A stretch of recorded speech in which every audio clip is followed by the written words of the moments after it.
Yes, Karthik, are you there in the class? Yes, ma'am. Okay. So, students, once again, good morning. And today you will be having a flip class, which will be handled by Mr. S. Karthik of second CSCA.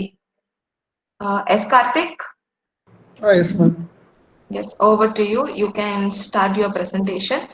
Later on, I'll continue with the topic of today. So, the flip class for today is handled by S. Karthik. Over to you, Karthik. Okay.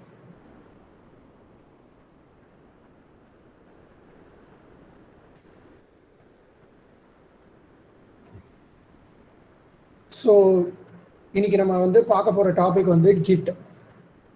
கிட்ங்கிறது என்னதுன்னா அது ஒரு version control system. Karthik, sorry to interrupt you. Can you please speak in English? Avoid using Tamil. இல்லை ma'am. Speak in English, okay? Okay. So today we are going to see about Git. What is Git? Git is a version control system, which means it is a place where we can track our code anytime and anywhere in the world. So before moving on to Git, these are the few terms which you need to know before learning Git.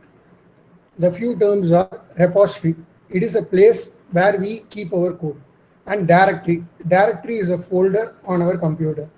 Next, terminal. Terminal is an interface to interact with the text command. And CLI. CLI is known as command line interface. CD. CD is a command which is known as change directory. Next, local machine. This is a common term you will be seeing for the next 20 minutes. So this is called as our local machine and it is known as our personal laptop or computer. Next, we usually need a place to write our code, right? So the place is called as code editor. You might be using Eclipse for writing Java, but most popular code editor is Visual Studio Code. Next, these are the few Git commands we will be using in the next 20 minutes. So let's move on to the Git. If you are using Mac OS and Linux OS, you will be having the Git by default. If you are using Windows, you have to download the Git by using this website. Next, after downloading the Git, you have to install a terminal called as Git Bash. Only if you are a Windows user. If you are a Mac or Linux users, by default you will be having a Git Bash terminal. So these are the few things which you need to do in order to get started with Git. Next step. We usually need a place to track our code, right? So we can use either three of these. The most popular one is GitHub. Second is Bitbucket. Third one is GitLab. For this 20 minutes, we will be using GitHub. In order to create an account, you can just fill your details in this form, and you will be getting a verification mail, and you need to verify the mail. And after verifying, you should just sign in with your account. Just a second.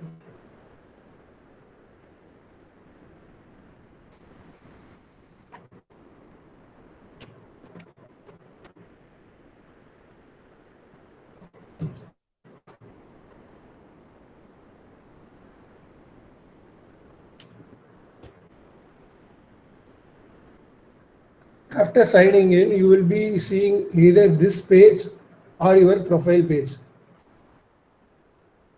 So this is a common bio which you can give to your GitHub account, followed by the repositories which you are currently have on your profile, and followed by the Git chart. This is a place where we can track our history. For example, yesterday I have committed 2 contributions to my GitHub repository. So these are the common things which you can see in your Git profile, followed by repositories. These are the Git repositories which I have in my profile. If you are new to GitHub, you will be having no repositories. You have to create a repository from scratch. Let's create a repository by clicking the plus icon. So new repository. First, you have to give a name to your repository name. Repository is nothing but a folder. So let's give this a name as a demo, followed by description.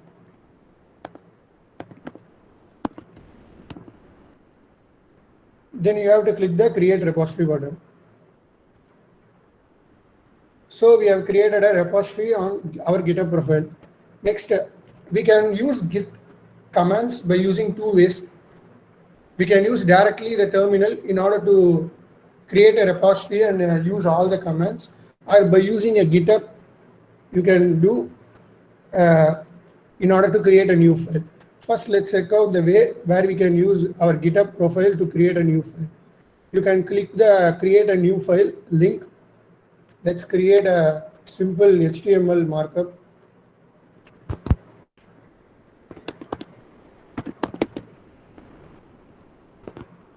This is not compulsory that you should use only HTML file. You can use any language which you are comfortable with. Now let's commit this file. Committing a file in GitHub is actually means saving a file. So let's give this a name, initial commit. If you have any description regarding this commit, you can give this in this dialog box. I don't have any description for this commit, so I have not given anything. After committing a file, you will be seeing this page where you can see the code which you have committed previously. So this is a one way of committing our file. Another way is by using a terminal. If you are on Windows, you should open Git bash. If you are using Mac or Linux, you should open terminal. So in order to, this till mark is called as root file. Let's use a command called as ls, which means list files. In the root file, I have these many files. Now I need to move on to desktop. We can do that by using a command called as cd, which means change directory. And let's change to desktop. Now we are in the desktop file. Let's view the files again by using a command called as ls. So there is only one file in my desktop, which is a screenshot which I have took today. You can see the screenshot here, right? So there are no other files other than the screenshot. Now let's create a file by using a command called as mkdir. This means make directory. Let's give the file name as a demo app. If you view the list again, we can see the new file with a name called as demo app. And you can see that in the desktop also. Now, in order to use Git on your terminal, you will be needing a code editor. Most popular code editor which has a built-in Git is Visual Studio Code. You can download the code editor by clicking this icon. I have already downloaded the Visual Studio Code.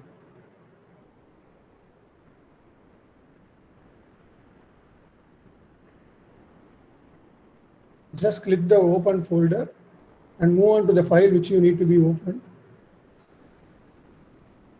Now let me create a file called as index.html.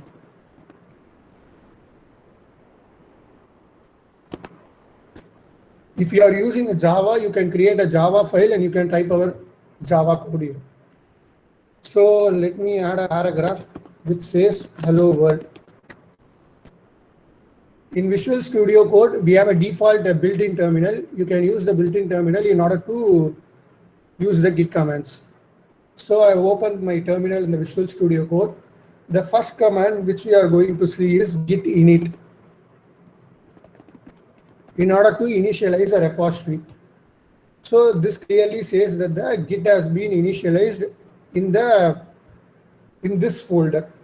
If you want to check whether the Git is initialized or not, you can use a command called as ls-a, and you will be seeing a .git file which clearly states that the Git has been initialized in this folder.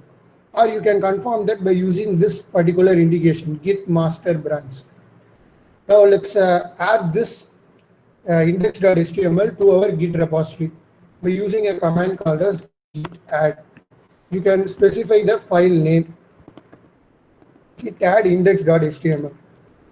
In this case, we are having only one file. If you are having more than 50 or 100 files, then you can use a command called as git add followed by period, which indicates that the all file needs to be tracked.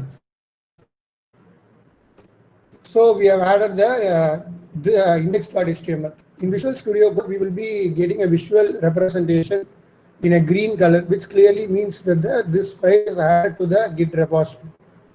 Now let's move on to the next command, which is called as git commit.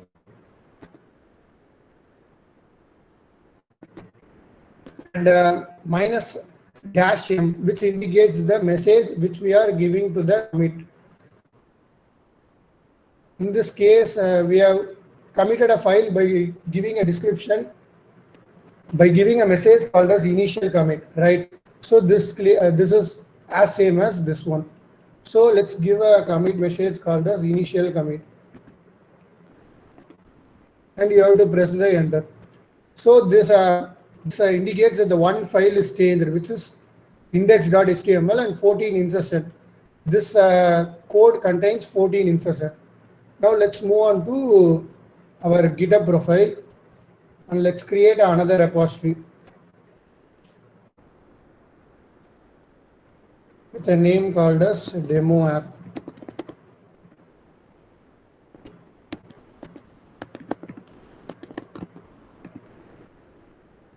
And if you want a private repository, you can click the private button. In this case, I only want the public repository where anyone can see my code in my profile. So you have to click the create repository. You will be getting the same base profile as before. Now let's move on to the Visual Studio Code. So we have created the Git profile for this folder. Now we need to indicate in some way that this folder is linked to my GitHub profile. We can create a link by using a command called as git remote add origin, followed by the repository link git remote add, which clearly means that this folder has to be added to the origin branch, which is nothing but in this case the origin branch is master branch of this repository. So you have to click enter. Nothing happens because we haven't pushed the code. We can push the code to a repository by using this command, which is called as git push command.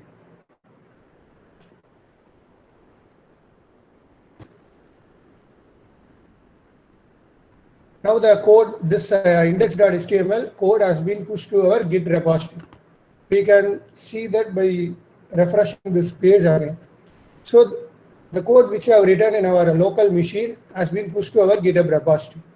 So these are the two ways by which we can push our code to our GitHub repository. For there is one more command called as git clone. For example, if you need to clone this folder to your local machine, you can do that by using a command, by copying this link, HTTPS link, and go back to your terminal, create a file with a name of your wish. In this case, I have created a name JavaScript. Let's view the file again by using a command called as ls. Let's move on to the JavaScript folder by using cd command, change the directory. Now you have to use the command called as git clone, followed by the code which you saved in this link. Now let's copy that into our terminal. This clearly shows that this code has been cloning into my folder called as JavaScript. You can confirm that by opening this folder in your Visual Studio Code.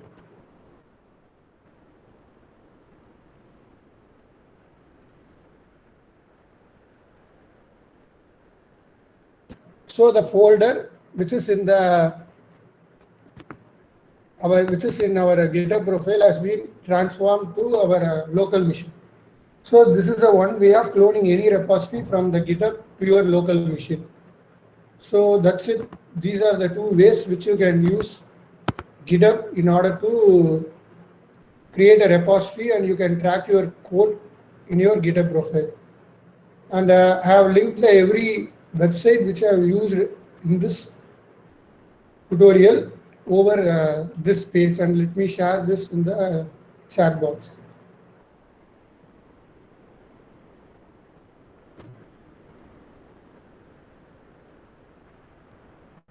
If you are new to Git and GitHub, don't copy the code which you clearly don't know, because yesterday I ran into an error which made me and to reconfigure everything from the scratch. It took me 1 hour to configure everything from the base code. So if you don't know what you are doing with a Git, please don't do on your own. If you are new to Git, you can use this in order to learn it much clearly. Let me share this too in the chat box. So that's it, guys. These are the two ways which you can create a repository and save your code. If you have any doubt, ask that in the chat box.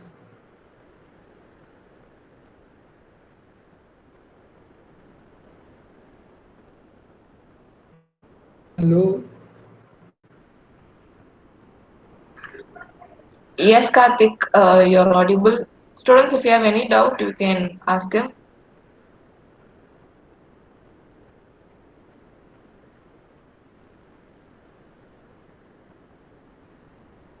Karthik seems they are clear with what you have taught today. Thank you. Thank you so much, Karthik, for your Thank you. class on the GitHub usage.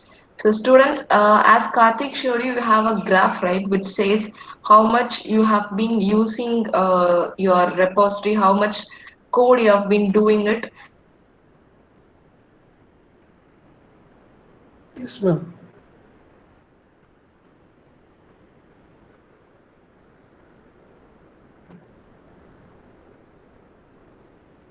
Okay, I was out of the class. Am I audible? Yes, ma'am. Okay. So the graph which he showed, no, so that will be useful when you go on for an campus recruitment.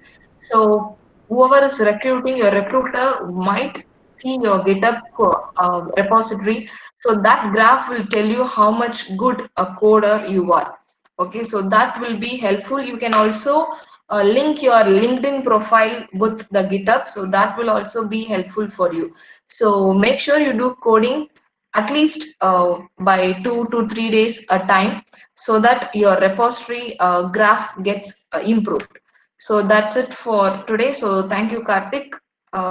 Then we will start today's class.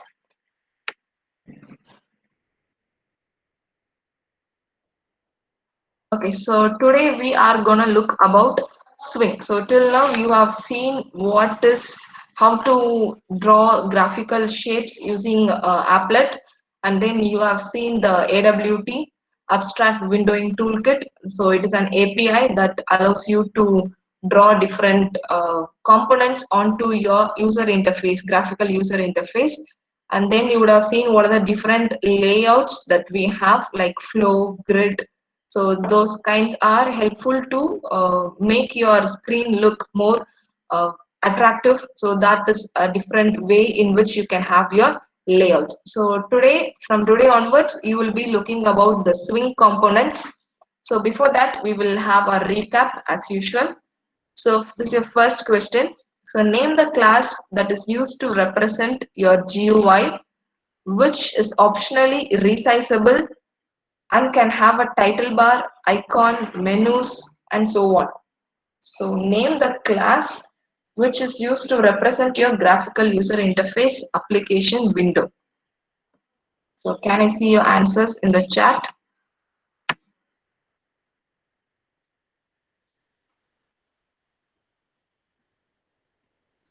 D. Frame. Okay. Any other answer? Okay, so as said, it is the frame which helps you to add different components. It can be resized. You can have title bar, you can have icons, you can have menus. So the next question. So which is a component in AWT that can contain another component like button, text area, labels? So which one will allow you to have different uh, kinds of input that you can read from the user? So buttons, text fields, all those things. So what is your answer? I'll just show the question again. Which component is used to have another component like buttons, text field, labels?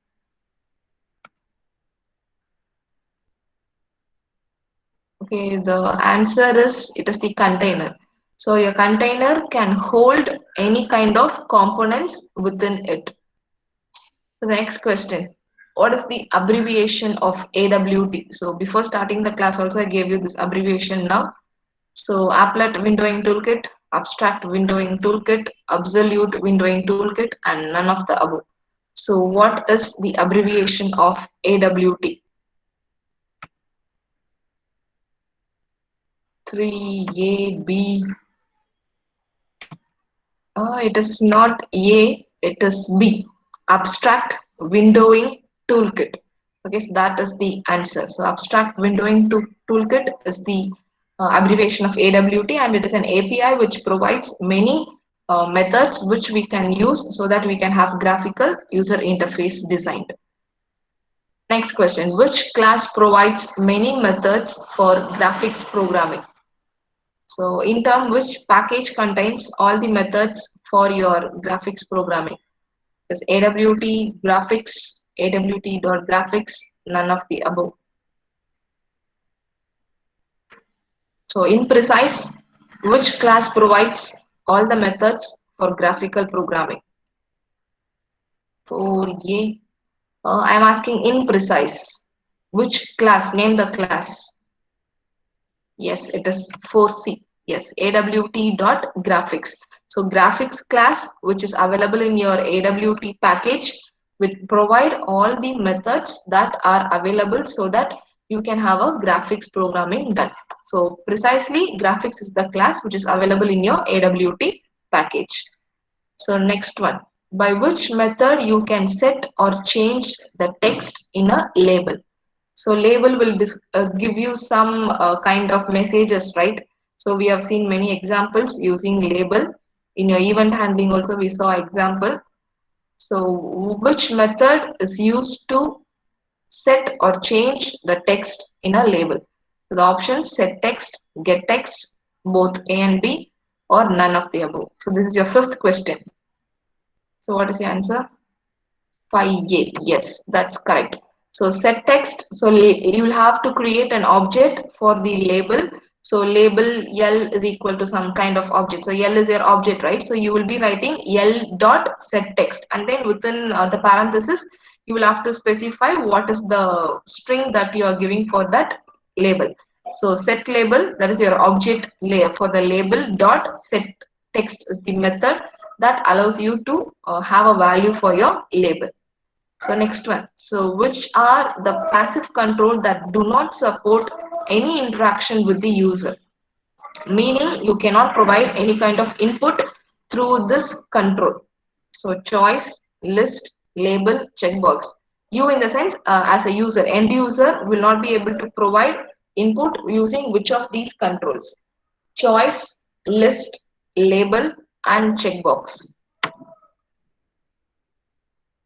6C. Yes. So label, you can give some kind of string, some kind of messages.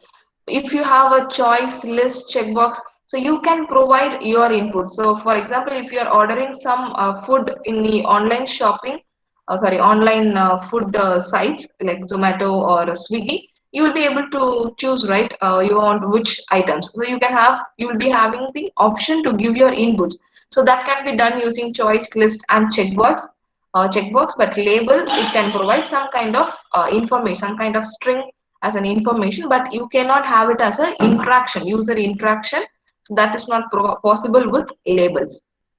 So next one, AWT components are platform dependent, platform independent, or both. It cannot be the both, but it should be either dependent or independent.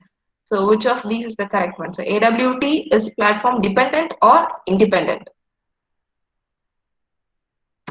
6B. Okay, sorry, 7. 7B.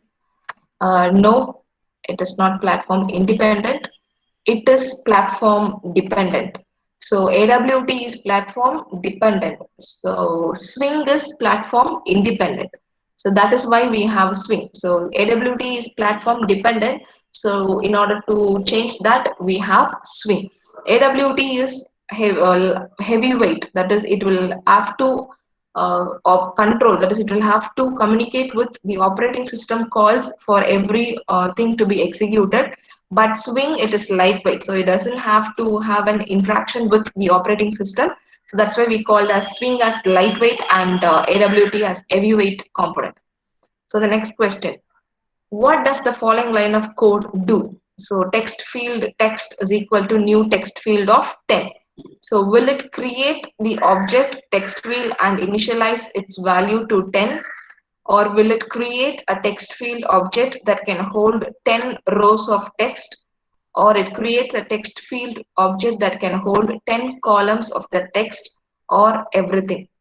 So text field, as I told you, it is used when we give comments. Okay, if it is a normal text box, you will be having a particular, that is only one row of value you can give. But if it is a text field, you can have n numbers of, that is, you can give like a comment. So if I create an object for the text field, so how much will be the size of that particular text field? So which defines the size of the text field? What is your answer? The question is eighth one. So the answer is it creates object that can hold 10 columns. Okay, so that is your answer. And the ninth question. So which of the following class is used to implement your frame? Okay, sorry, it is in Swing. Okay, if it is was in AWT, what would be the class that you will be using? It is the same for both. Okay, if it is AWT, give me the answer. If it is the AWT, which class you will implement such that you can have the frame?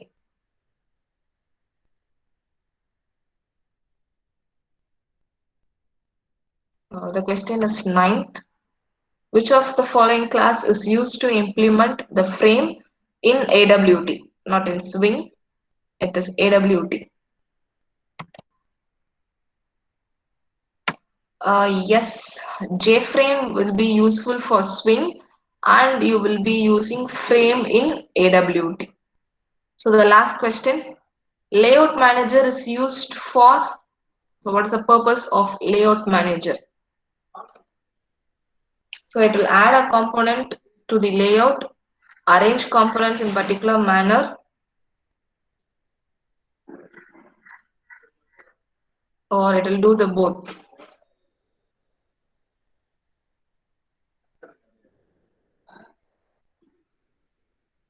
So what is your answer?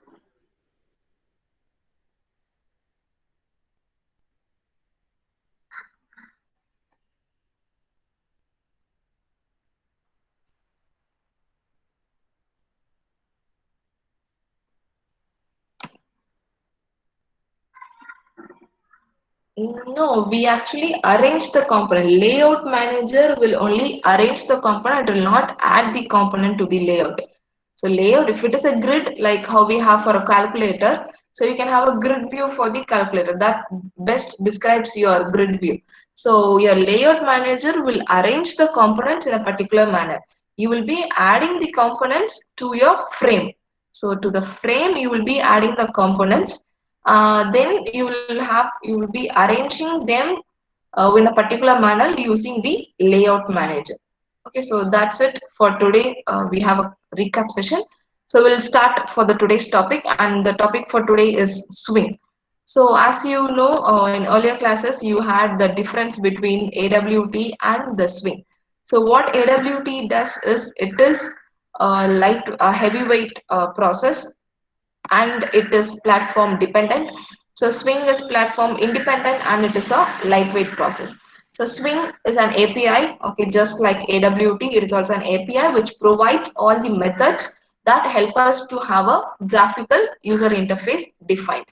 So it is just an advancement of AWT. So it is built on top of AWT and acts as a replacement of AWT. So earlier we used AWT and later on nowadays we are using only Swing. So it follows the model view controller. You will be knowing what is model view controller, right? So model, it will provide you all the objects that we have, and view will give you a pictorial, that is you can visualize how your code will be, and controller will do all the working of adding your objects, retrieving the data, all kinds of things. So it will also follow the MVC model. So model view controller model is followed by your Swing API. So these are the Swing features. So it is lightweight, as I told you. It doesn't have much interaction with the operating system. So when you have a less interaction with the operating system, then we call that process as lightweight process. So next, it has got rich control. So you have many options, like you can have a J tree. So J tree is used to have a tree-like structure, hierarchical structure, a kind of a thing which is not available in AWT. So you have much more improvements and much more components that you can add on to the graphical user interface, which is not available in AWT. So it provides more enhancement. So it provides rich controls that makes it more flexible to use. So it is highly customizable. So you can have your own way of creating your Swing components. So the Swing components, as you want, you can create them. So it is having a pluggable look and feel. That is, the look and feel of your GUI is improved by using your Swing when compared to your AWT. So these are the features of the Swing. So next is the Swing hierarchical classes. So as you know, object, it is the superclass. Then we have the component class, which contains your container and the J component. So J component is for your Swing. So this container, it is for your AWT. So that we have window, panel, frame, all those things. So on your right, you can see that this is the components that we have for the Swing. So when we see, we have JLabel, JList, same thing like how we had for the AWT, everything can be used. But in order to differentiate between what we have for the AWT and what we have for the Swing, you will have this prefix J. Okay, so these prefix J indicate that it belongs to the Swing. So you have JLabel, JList, JTable, combo box, slider, JMenu. So these are available in the Swing class. So J component is the class which contains all your Swing components. So to differentiate between the components which we have in AWT and Swing, so Swing will have a prefix J, which means that it is Java label, Java list, Java table, all those things. So this Java table, we didn't have it in AWT. This is an enhancement that we have in Swing. So this is the class hierarchy of the Swing. And these are the common methods that we will be using. So we have seen add, right? So add is, we will be adding the components to your frame. So next, set size. So we'll be setting the size of your frame. And then the set layout. So what good kind of layout you can have. So we can have it as a default layout, or you can have it as any kind of layout. So always you will have to set the visibility to true. By default it is false. So if you don't give set visibility as true, you will not be able to view all the components that we have it in the container. So all these components, all these methods will be using in order to have the frame set. So you add the components to a frame. Frame is also a component, right? So you can set the size of the frame, you can set the layout, you can set the visibility of the components that we have. So these are the common methods that we use.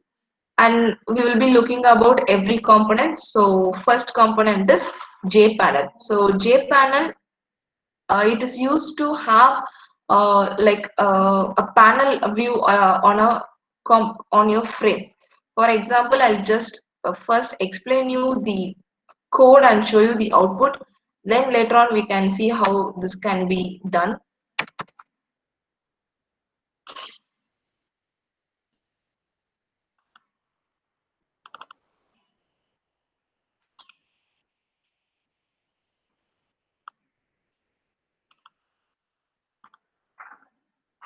So I'll just give you the code for this class panel.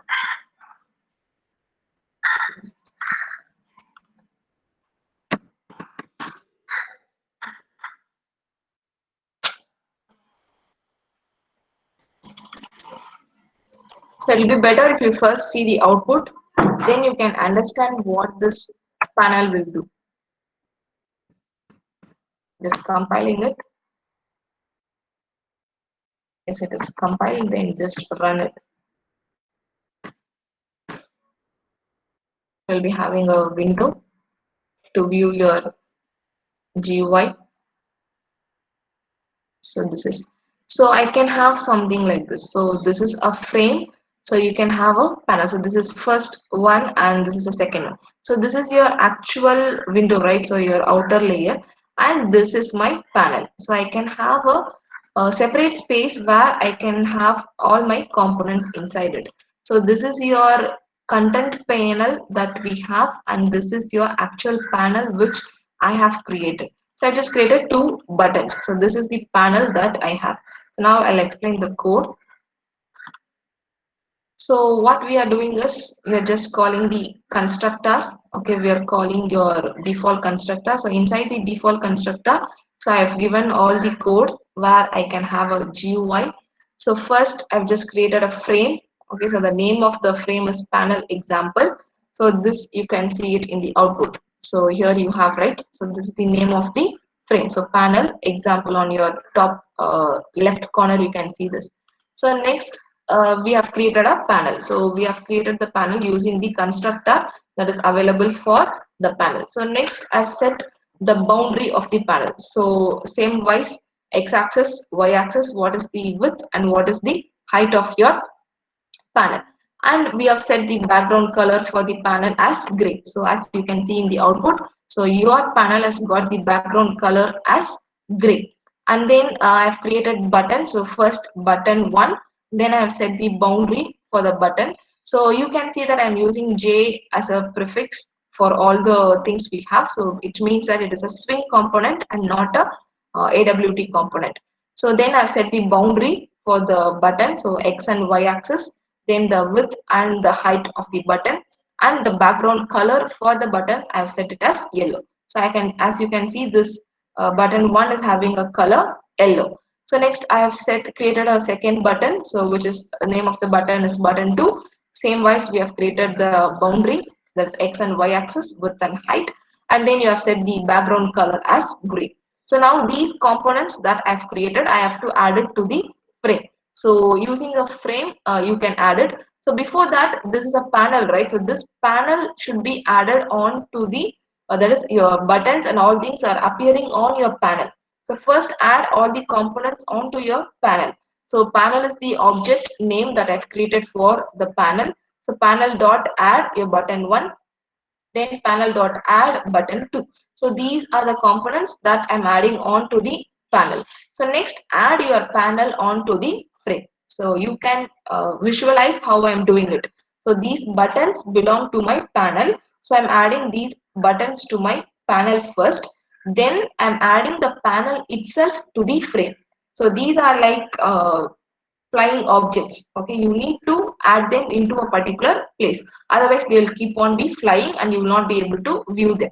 So first add the components that you want to have it inside your panel, then add your panel itself onto your frame. So next I have added the panel onto your frame.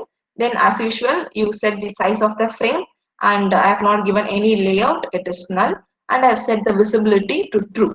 So if you don't set the visibility to true, you will not be able to view the output on your output screen. So this is how you create a panel. So you can have more number of panels. Here we have created only one panel. See, this is like how we have a div in HTML, right? So div will help you to divide. That is, you have a frame thing that helps you to have a frame either in the horizontal way or as a vertical way. That is, you can split. See, for example, if you go to any websites, on your left side you will be having all the URLs, right? If you go to Java tutorial tpoint.com or Java tutorial, you'll be having all the topics on your left. So that is one frame, and on your right, whichever you click, that corresponding content gets displayed on the other half. So that is like a panel. So first left we have it as a panel, and the second right we have it as a second panel. So that is how we have it like a frame in HTML. So in HTML we can have different frames. So likewise you can have different panels, so each panel can have some components added on to it. So next you have many methods, that is the constructors that help you to create panel. So first is a default constructor which we have used. You can have a buffering. So we don't prefer to use buffering. So instead we just create either an empty panel, or you can specify what kind of layout that you want in your panel. So the output that you saw, you just had a normal panel without any layout. If you want a layout in your panel, then you can specify what kind of layout that you want using this constructor. So when you give this code, okay, here we have used a default constructor, right? We have not specified anything. So we have not specified the layout. So that's why your panel was just an empty panel. So instead, you can also have a layout that is specified for your panel. So that is about the J panel that we have. So this is scroll pan. So scroll pan is used like how we have a scroll bar, right? So when you have a more number of pages to view on, so you will be using the scroll bar. That is vertical scroll bar and the horizontal scroll bar. So these scroll bar can be created for your panel also. So that is done using the J scroll pan. So sorry, here S should be capital. So it is a class. So J scroll pan is used to have a scrollable view of the component. So in order to do that, so this is a diagram. Okay, so when you have a normal view, okay, this is a normal view that I'm having, that is a window size. So when I do a scrolling, so these are the other components that work internally. So you will have the column header, then you will have the row header. So this will allow you to move vertically and horizontally respectively. So then you will have the scroll bars on your right and on the bottom. So do the scrolling, and then you have the border. Okay, so this border will help you to move. So you have these spaces, right? So you have these spaces. Here you can see that you have some spaces. So these are the spaces that we have, and this is how your view gets viewed. So you will have, whenever you scroll, you will have the option to view your content that is not available when you have a normal view. So that is specified by the corner. So corner components will specify the spacing that we have. So this is about your scroll pan. So these are the constructors that we use in order to have a scroll pan. Better to use a default constructor. Then you can specify the vertical and the horizontal score, whichever it is you want to have. By default, you can have both. If you want to specify only the vertical, then you can have it also. So next, these are the methods that we have. So set column header view. So that we saw, right? So this is your column header. So it is used to set your column header, and then you can set your row header also. So this is your row header. So on your row. So this can also be set using your row header. So next is the corner values that we have. So the corner values, these are final variables. So final variables means they are constant. So when we use, every constant is indicated by your capitalized letters. So upper left corner, upper right corner, upper left corner, right corner, leading corner, tailing corners. So these are the different corners how we can specify. So next, get corner will return the corner value. So whatever is the final value, a final variable value, that is whichever is the corner value that is set. So that is given by the get corner method. So next is viewpoint. So this is what we saw in the diagram, right? So this is your viewpoint. So this is given by your system. So whenever you scroll, your view changes. So that is given by the system. This is just a simple program. With this, I'll stop for today. Oh, it's already 10:18. Can I just have 1 minute so that I'll just complete this program?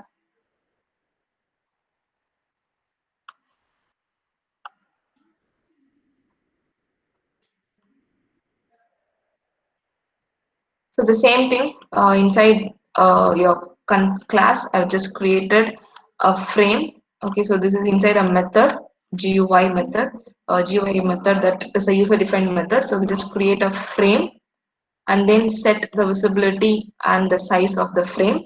So next, this is used to close your what to say, close your window. So if you don't give this action, okay, you will not be able to close, that is you will not be able to come out of your you can see here I've just closed the previous output, but I'm still inside that output control only. I've not automatically come out of that. So that is not, that is very difficult if you don't specify this action. So if you don't give this frame exit, that is if you don't call this default close operation, then you will not be able to exit your output. So here you can see that I'm still in the previous output even though I have closed the output screen. So I think it is already 10:20. I'll just continue this in the next class. I don't want to take your break time. So if you have any doubts, you can post. Otherwise, you can go for break. Thank you, students. J frame, we will continue in the next class. Swing will continue tomorrow. So if you have any doubts, you can just post it. Okay, then if you don't have any doubts, thank you, students. We'll meet in the next class.